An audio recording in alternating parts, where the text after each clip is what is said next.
Hey everyone, welcome back to Exposed, Scandalous Files of the Elite. I am your host, Jim Chapman, and we are jumping right into today's wild episode of Exposed. And look, we cover it all on this show. Maybe you're a famous football player, or maybe you are a politician who's acting bad, or maybe you're a trusted member of the society like a police officer and you are doing the wrong thing. You may end up on this show. And that is what has happened to 5 officers of the Columbia Police Department in Mississippi. And look, y'all, this story is cray-cray. That's the best way I can describe this one. I'm going to bring you through the whole thing, but I need to preface this one with none of this has been adjudicated. This is a civil case that has just been filed, and all of the people I'm going to mention are innocent until proven guilty.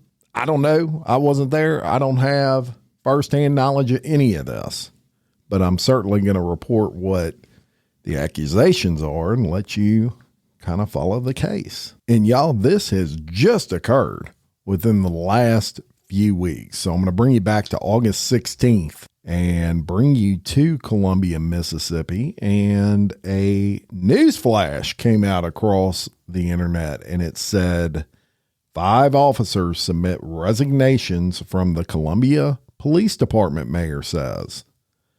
And I'm going to credit WDAM7. And it says the Columbia Police Department is in the midst of a major shakeup after several officers, including Chief Michael Kelly, submitted their resignations or quit, according to the mayor. Columbia Mayor Justin McKenzie confirmed that the chief and 5 other officers have either turned in their resignations or walked away from the police department over the past week. McKenzie said one of the officers has since asked to rescind her resignation.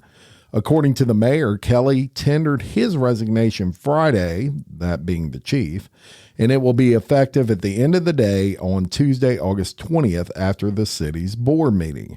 The mayor said Kelly left on good terms. The mayor says 2 other administrative officers also quit on Friday and walked away.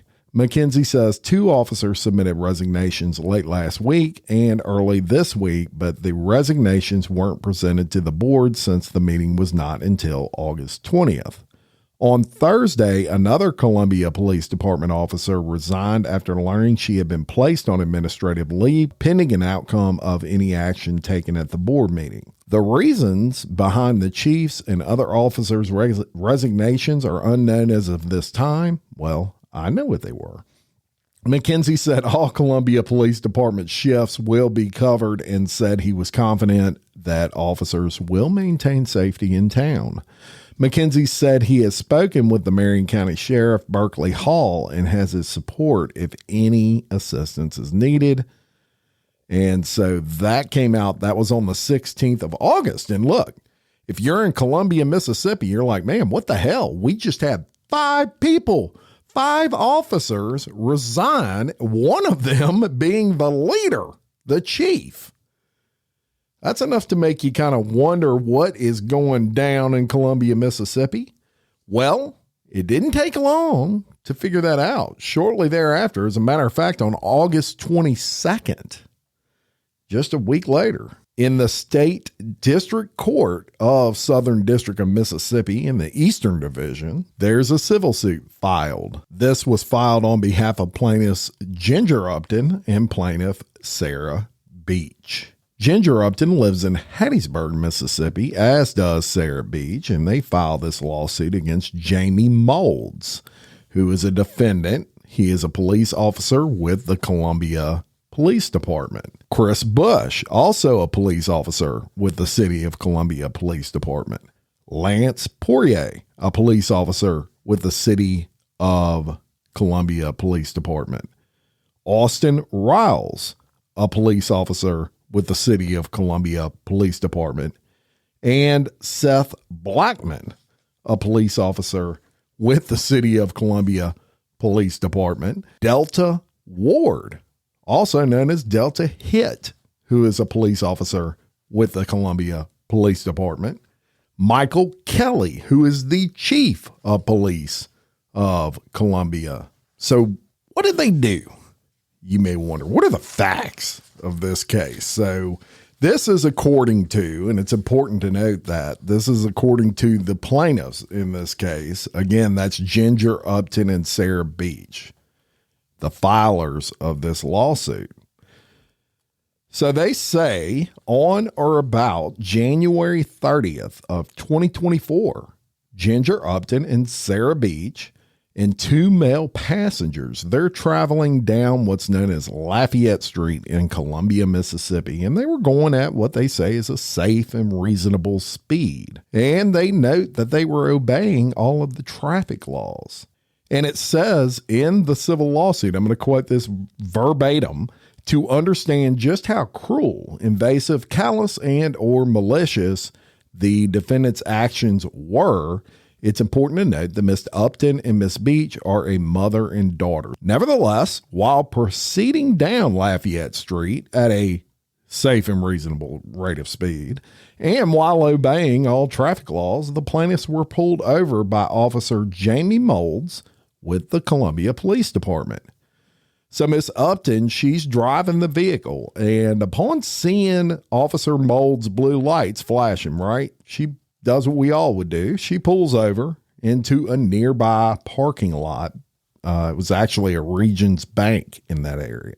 So Officer Moulds, he approaches the vehicle and he indicates that he pulled the vehicle over because he could not see if the occupants were wearing their seatbelts. And in the lawsuit, it notes, in other words, Officer Moulds pulled the vehicle over not because he saw a violation, but because he did not or could not see a violation. And that's a pretty crazy reason to pull someone over. Now, that's what they say, of course. And I'm sure there's body cam footage that's going to come out on this. He pulled us over because he couldn't see if we were breaking the law or not. I found that so funny when I read that in the civil suit. So it moves on and it says, consequently, at no point did Officer Moulds have probable cause to believe a crime was being committed. And you have to, if you're going to pull someone over, you have to have probable cause. Otherwise, you could pull any and everybody over for any and everything, right? So upon discovering that all occupants in the vehicle were wearing their seatbelts and that no crimes or other violations were being committed, Officer Moulds began further questioning the plaintiffs, as well as the two male occupants that were in the vehicle. Now, during this time, other officers with the Columbia Police Department were dispatched and they arrive on scene, and the plaintiffs and two male occupants were removed from the vehicle when that backup arrived, if you will. Once the two male occupants and the two females, the mother and daughter, were outside of the vehicle, the police, according to what the plaintiffs say, conducted an illegal and unauthorized search of the vehicle. During the search, they found a very small amount of marijuana, or a roach, as it's stated in the lawsuit. Apparently, one of the male occupants, he admitted to smoking marijuana in the vehicle the day before, but he denied having any other illegal or illicit substances on his person or in the vehicle. Upon completing the unlawful search of the vehicle, and you notice they keep pointing to that. It's important to note, I'm just going to say this right here. If an officer smells marijuana, he can search your vehicle. He doesn't need your permission at that point. He has what's known as probable cause at that point because he smelled marijuana. And there's no way to know if somebody actually smelled marijuana. So they could say, I smell marijuana, I searched the vehicle, and there was none. It's kind of a weird law. Regardless of that, they did find marijuana. So now you can throw out the unlawful search. All he's got to say is he smelled it before he searched. It goes on to say, upon completing that unlawful search, the police failed to discover any more illegal substances, contraband, or criminal violations of any kind. Well, you still discovered the one. So it doesn't matter if there are any more. But it gets better, y'all. At some point during the illegal and unauthorized search, One of the females in the car, as a matter of fact, it was Miss Upton. She voices her opinion that there were some bad cops at the Columbia police force and that she had been harassed in the past, something similar to that effect. So the police officers, they hear that, and one of them he figures it out. And he says, okay, no matter what we do with this woman right now, she is going to say we sexually harassed her or something. So he gets on his radio and he calls a female officer to the scene. Now, it says in the lawsuit that it must be noted at all times the occupants of the vehicle, they were following all the instructions given by the police. And so at that point, what it's saying in this suit is there was no need to call a female officer. Well, bullshit. So shortly thereafter, the female officer, Delta Ward, she arrives on the scene after being called. And Officer Delta, she approaches the occupants of the car. This is where it gets really crazy, y'all. And it says, while placing latex gloves upon her hands and popping them on her wrist in an intimidating and threatening manner. Just like when you go to the doctor, right? They pull the rubber gloves on and they pop them. The plaintiffs, they were frightened by Officer Delta's intimidating and threatening action, but they were still unaware that soon they were going to be subjected to nothing less than a sexual assault on the side of a public roadway in broad daylight. Officer Delta then escorted Miss Upton to the front passenger side of her vehicle, where she performed an illegal and unauthorized roadside body cavity search in plain view of the public and in violation of Miss Upton's clearly established constitutional rights. It goes on to say, to be clear, without justification, a warrant, or consent, Officer Delta used excessive force on Miss Upton by placing her fingers along and forcing her fingers inside of Miss Upton's vagina multiple times, all in plain view of the public. Officer Delta also pulled Plaintiff Upton's pants aside to where her vagina was exposed to public view. Unbelievably, while Officer Delta was performing her illegal, invasive, humiliating, and unconstitutional search of Miss Upton, a group of construction workers, and I'm not laughing at this, y'all, but I mean, if this is true, it's absolutely horrible, but it's almost like something in a movie. A group of construction workers were using a nearby ATM and witnessed the entire incident. Obviously, not only was Miss Upton subjected to a sexual assault and battery by Officer Delta on the side of the road in broad daylight, she was also subjected to public humiliation as the construction workers began to stare, point, and laugh upon witnessing the illegal search.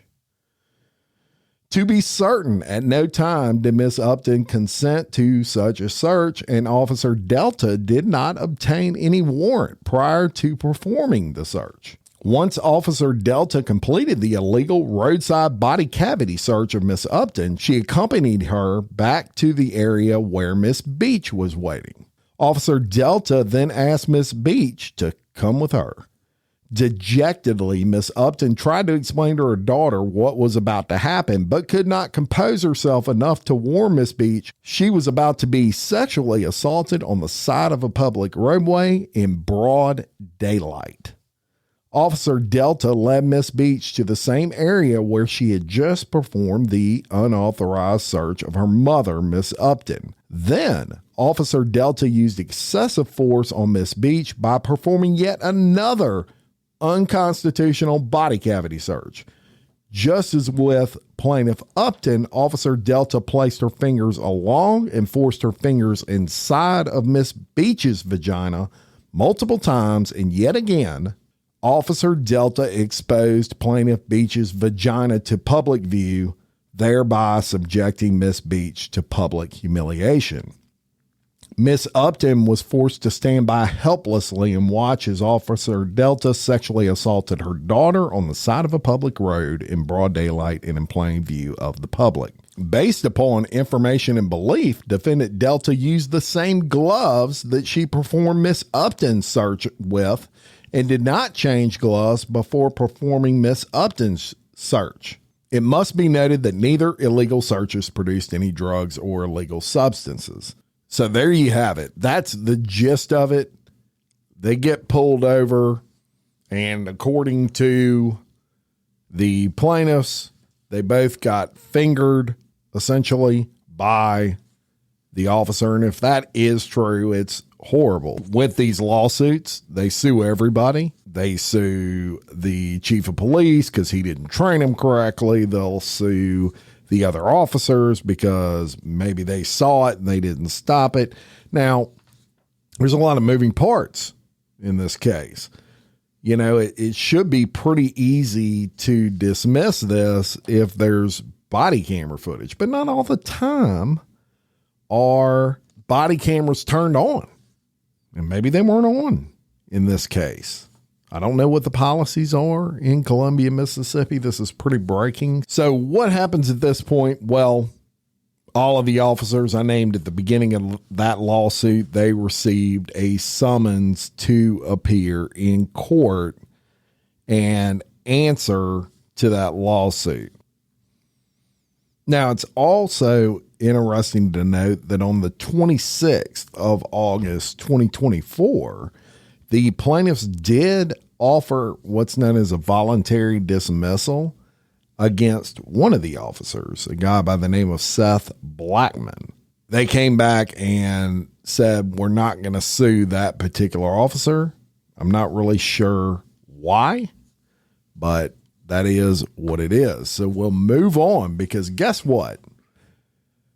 The female officer, Miss Delta in this case, she answered. She came out and spoke out on this lawsuit. And of course, she says it was bullshit. And I'll read you that article. It says a former Columbia police officer is speaking out after two women filed a lawsuit alleging the officer and her colleagues violated their rights during a routine traffic stop. Plaintiffs Ginger Upton and Sarah Beach filed a civil lawsuit on Thursday, August 22nd at the U.S. District Court in Hattiesburg. The suit stems from a traffic stop on January 20th of 2024 on Lafayette Street in Columbia. In the suit, Upton and Beach claimed that officers with the Columbia Police Department violated their constitutional rights through the use of excessive force and illegal search and seizure. Plaintiffs also accused former Desk Sergeant Delta Ward of conducting an illegal body cavity search. The lawsuit compares the search to nothing less than sexual assault on the side of a public roadway in broad daylight. Ward, however, is now speaking out against those accusations. The former officer released a statement to the Columbian Progress on Monday, August 26. She denied the claims made by Upton and Beach in the lawsuit. She later released the same statement to Michael Clark of the WDAM News, which is the article I'm referencing. Some recent social media posts have made false statements and have slandered my name over this matter. Since affording people their right to innocence until proven guilty seems to be a thing of the past, please allow me to interject some facts about this incident. And then Ward details the January 30th traffic stop. So I'm going to read you Miss Delta Ward's full statement. She says, I am Officer Delta Ward, formerly of the City of Columbia Police Department. I feel compelled to make a statement regarding a recent lawsuit alleging misconduct on my part.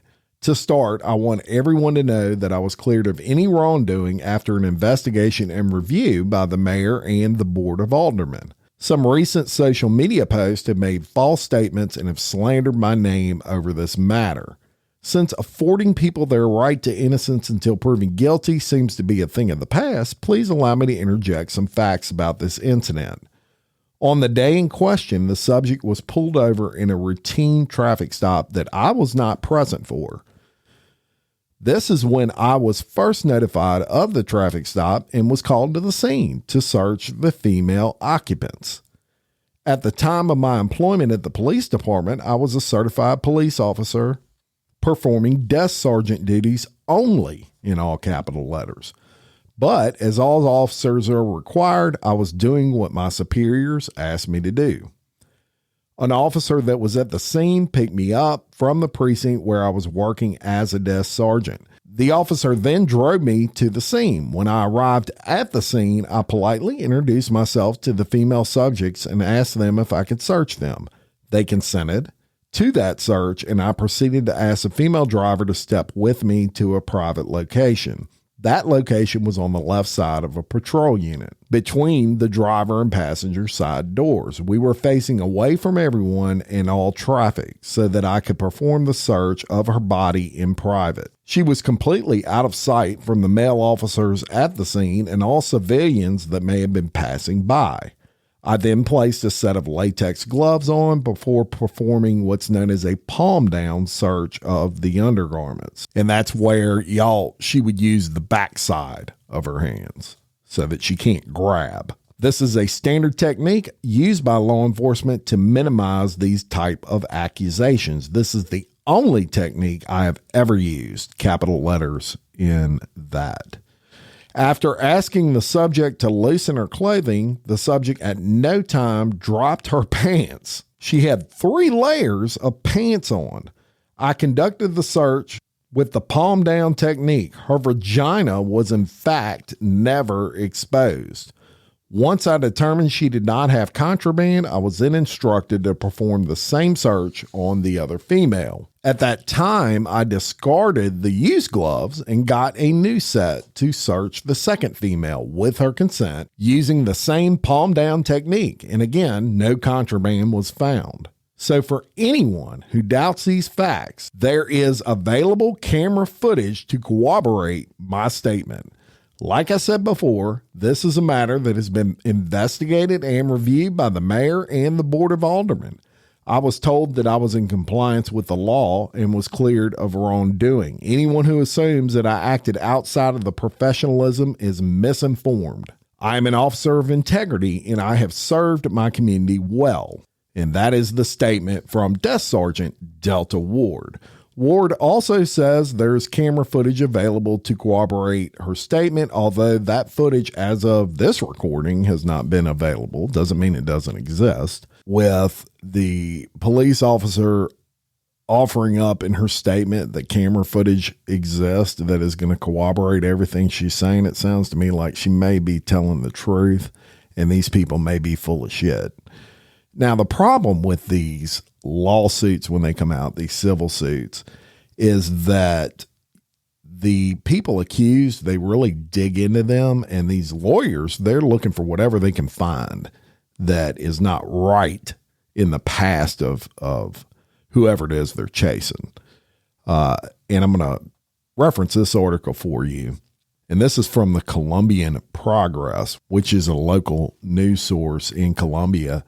And it says former Columbia Police Department officer Jamie Moulds, who was named in the lawsuit alleging misconduct and sexual assault, illegally worked for the Columbia Police Department after his certification lapsed during the time of the incident.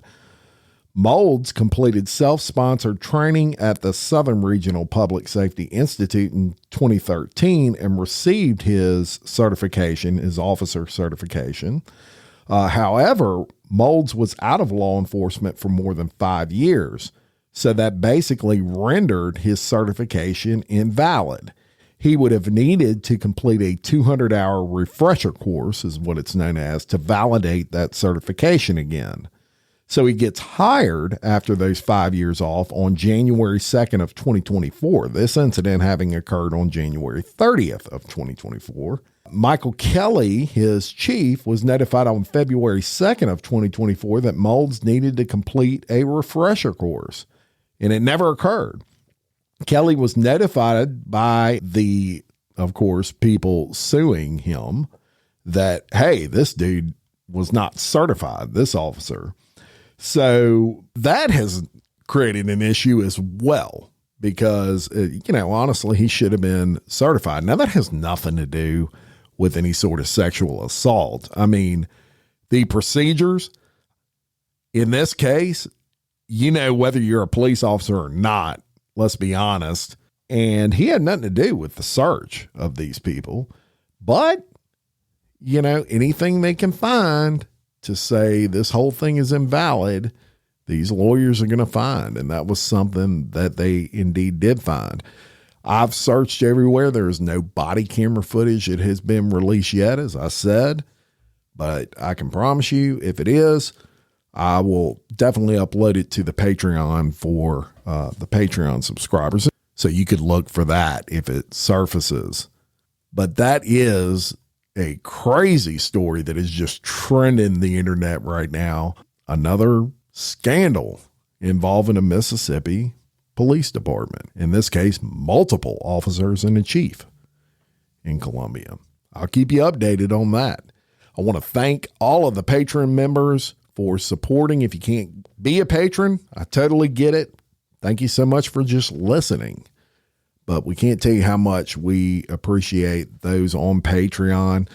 Look, the Murdaugh series is on fire. Thank you for sharing it. Continue, please, to share it. And I'm begging you for your reviews. All you got to put is one word. Go on Apple Podcast or Spotify or wherever you listen and leave a review. And you can just put awesome and it'll jacket up that feed. It takes like 5 seconds, but it means the absolute world because we want listeners all over the place to discover the show just like you did. And it enables us to continue doing it the more listeners that we get. So I would so appreciate it. And I so appreciate all of you for listening. Look for another episode to drop soon. And Patreon members, I got a bonus headed your way if you haven't got it already. So look for that.